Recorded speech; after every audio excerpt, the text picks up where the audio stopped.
Hello everybody, my name is Logan, or the Vinyl Scholar, and I just wanted to make a little bit of an update video to kind of fill you in for why I've been posting for a long time and kind of what I want the future of this channel to look like. So first off, I started this channel at the end of my junior year of high school or of college, and I thought I would have more time my senior year than I really did, but I was doing a joint undergraduate master's program, and I was studying history, anthropology, and folklore, and in that I was doing graduate work at the same time on top of my undergraduate work. And that meant that I just really did not have the time or also the mental capacity to be able to produce videos like I wanted to. Honestly, this last year I haven't listened to as much music as I usually would. It's kind of just been more daunting, and there's been times where I haven't really felt like listening to much music at all. But I've gotten to other hobbies, but a lot of my last year was just spent working on schoolwork and ensuring I did well and graduated with the academic honors and everything the way I wanted to, ensured that I was on the right path for finishing grad school this year. So yeah, that's part of the reason I haven't really posted this last year. But also there's been a lot of really good things that have happened in my life. First off, I got engaged to my relatively long-term girlfriend, Sophia. We've been together for 3 years now, and I've been doing a lot of wedding planning and everything. So that's been another very big excitement in my life that I'm very, very excited for. But at the same time, it's also just been something else that has kept me from being able to put the passion and everything I want into this channel. But obviously I would not change that for the world. So I'm very happy for that and excited for that. And also I've been getting some other hobbies. I love music in general. I love music. I love it from multiple angles. I love it as a form of just entertainment, as I think anyone should, but also I love to study music with a historical perspective. This last year, my focus has shifted away from that to a little bit using other forms of other angles to look at history. I've been getting more into different artifacts and just other material culture. I've gotten really into historic film. So that's been another thing that I have gotten into this last year. And also just outside of school and my research that I do for that, I have spent a lot of time working on different internships and everything this last year. Last summer, I was involved with a relatively large music project at one museum that I won't disclose the name of. And then I also did following semester, I did a very, very large ethnographic project, which is just a fancy word for kind of being involved like in the field in a way. It's very multifaceted in terms of what ethnographic fieldwork is, but it was I did a project with a local museum and how they recovered from fire damage and tornado damage. So that was a very large project, which took up a lot of time. And then I did another internship in this last spring with a local arts institution where I helped them preserve their history and research the history for them. It was a class, so it was not really as intense as doing some outside internship. But that leads me to what I've been doing this summer, and I've had the opportunity to work at the Muhammad Ali Center in Louisville, which was started by Muhammad Ali and his wife Lonnie, and it's been incredible so far. I'm going into my last week of my internship, and I have been producing exhibits. I've been involved with a lot of different community events for it. I have worked a little bit in the collections department and just done various things to the Muhammad Ali Center this summer, working in the collections and curation side. So I've been commuting back and forth between Louisville and Bowling Green where I live. So that's taken up a lot of time. So yeah, that's another reason I've been posted. But anyways, that's a long story short of everything that's kind of gone on this last year, some of the overviews. So what do I want to talk about? Well, I kind of want to talk about what the future of this channel is going to look like. I hope to be able to start producing videos at least once a month. Maybe it won't be something super intense like some of the longer videos I did. In the beginning, they're not necessarily the most thought out. They were more spontaneous. So I kind of like to carry on that. And I'm also, this upcoming year, I'm starting my graduate thesis. This is my last year of grad school. And that will kind of coincide with my channel because I am researching the Black Jazz record label that was founded in 1969 by Dick Shorey and Gene Russell in Oakland, California. So I'm going to be doing hopefully a collaborative project with a couple of the artists that were on that label. I was going to be interviewing Calvin Keys, who was one of the key members of the record label, but right after I made his acquaintance and was waiting to talk to him, and he sounded to be pretty excited about the project from what I heard from a liaison between us. Sorry, excuse me, I can't speak, but he was excited about the project, but he unfortunately passed away 2 weeks after I got his contact information, so that was very unfortunate, and that was really disheartening. It kind of also pushed me away from music a little bit more. But anyways, I will be doing my project on the history of black jazz and its relation to broader Californian and American history at the time, likely its involvement with Pan-Africanism and black consciousness movements. So that will be really focusing more on what I wanted the channel to be. I wanted to use my historical training and anthropological training to actually study music from those perspectives.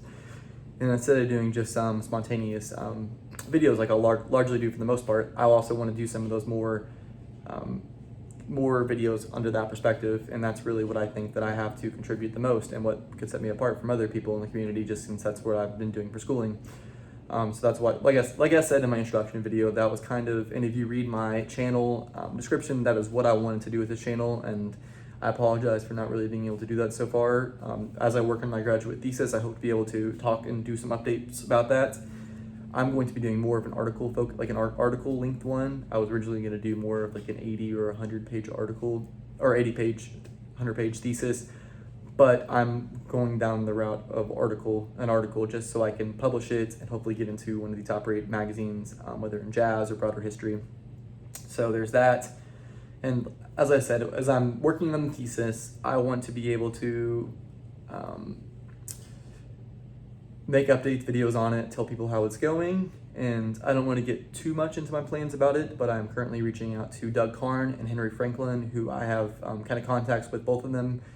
I was lucky enough to have one jazz musician who gave me Henry Franklin's email, so I need to reach out to him and just tell him that Calvin Keys was kind of going to be a collaborator in the project. And also I will be reaching out to Doug Karn, who I got to meet a couple years ago at the Home Rule Festival celebrating Blackfire Records in Washington, D.C. So I'm hoping there's one person that I hope can put me in contact with him. So I hope if I do get to do that, it won't be only an archivally based project, but it'll also be based on oral history interviews or whatever those two musicians are willing to do with it. So that's one thing that's going on this next year that will hopefully be documented on my channel quite well. Then also, as I finish up my internship with the Muhammad Ali Center this week, I'm also about to start up working, doing a graduate assistantship with another local museum here in town for me, and I'll be working largely in the collections department. So I'll be bringing in different artifacts, largely sculptures, and documenting that. And I may get to continue to work on a music project I did there as well. That's something I may make public here at some point, talk about if I get to, whenever the project does completely become released. It's a very large exhibit, over 6-figure exhibit. So it's very large and substantial, and there's been a lot of contributors for that, local musicians, largely bluegrass, more than anything else, bluegrass and country and rock. But I don't know if anyone else would be interested in learning about that. And as I do my graduate assistantship this next year, that'll take up a fair amount of time, but I will be a lot less busy this upcoming year, outside of wedding planning and having my wedding, than I was this last year. So I hope to be able to produce more videos and start contributing more to the community as I envisioned in the beginning. So I really appreciate anyone who stuck around. So I really hope to be able to produce more videos. I appreciate the warm welcome I had to the vinyl community after posting in the beginning. Yeah, there we go. But I don't want to go completely without talking about records this video, so I just want to show a few records that I picked up over the last few months. There's been a lot more, but these are just a few records I picked up. First off, this is a record that it's the first record I've gotten from this record label. I've seen it for a long time, and I've always meant to buy the records, but I've just become very selective too on what I buy, which that is another reason I haven't posted too much this last years. I've not really bought many records whatsoever. I have to save up for my wedding, I have to save up for graduate school and everything. So I haven't really been able to buy the volume of records to be able to talk about. So I just need to start looking deeper into what I already have to make videos about. But this is a very good record from who I think has the best tone of any saxophone player. It's Dexter Gordon, Biting the Apple.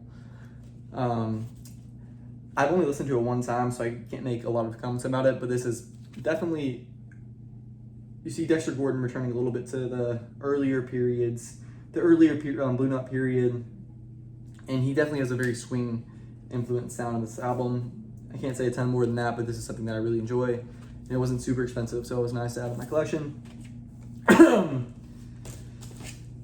This is another album I've wanted for, the next one is another album that I've wanted for a long time. It's just kind of hard to find a cheap, or especially a cheap copy in good condition. And I found this contemporary classic of Sonny Rollins. Sonny Rollins and the Contemporary Leaders. As that Barney Kessel and Leroy Vinnegar and Hampton Hawes and Shelly Manne, probably the pioneers and the leading musicians of contemporary, all of them in their own right. I think Hampton Hawes is probably the definitive contemporary artist in my opinion. I love his style of piano. So it's great hearing him paired up with Sonny Rollins in this album. And even though I absolutely love Sonny Rollins, he's not someone I gravitate towards like some other saxophone players. There's a lot of people who, he's their favorite saxophone player. And there's some of his stuff I just don't really enjoy as much as other stuff. I don't really feel the need to particularly revisit his stuff. But his album is very good, especially once it gets going. Sometimes, for me, Sonny Rollins' tone can be a little bit tinny. I don't know if he played on a metal mouthpiece all the time. I think he does on this album. So this album does have a tinny sound at the beginning, but he very much so warms it up throughout the album, which I love. There are definitely exceptions to that, like when you hear him on Saxophone Colossus or Tenor Madness, he has a much more rich tone that doesn't really show the metallic sound that he sometimes has, the tinny sound. But yeah, so he's someone that has one of the best tones on his best albums, but there are times where he just does not have that tonality, the robustness that he does on other albums. So this is a very good album. I'm sure most of you know it probably, and if you don't, this is definitely an album worth checking out and seeking out if you can for not too expensive. This next album is not a super expensive album either. Like referring back to the first album I showed you, and it's from my favorite jazz musician who I've talked about some on this channel and that everyone's gonna know, and that's Bill Evans' California Here I Come. And these are some recordings that were not released for quite a long time after the recording. It's a double LP set with some of the Bill Evans classics, as you can see. And there's a very good rendition of In a Sentimental Mood on here, and a very good version of Emily, and one of my favorite Bill Evans tracks that he played quite a lot, especially a little bit later in his career is Around Midnight, and there's a very good rendition of that here. And there's Stella by Starlight, but you also have some show tunes with Gone with the Wind and Alfie. So this is a good album. It's not one of Bill Evans' particularly best albums. It's not up there with Alone or Undercurrent or Everybody Digs Bill Evans or any of those classics, but nevertheless it is an album that I highly recommend that anyone checks out if they're a Bill Evans fan.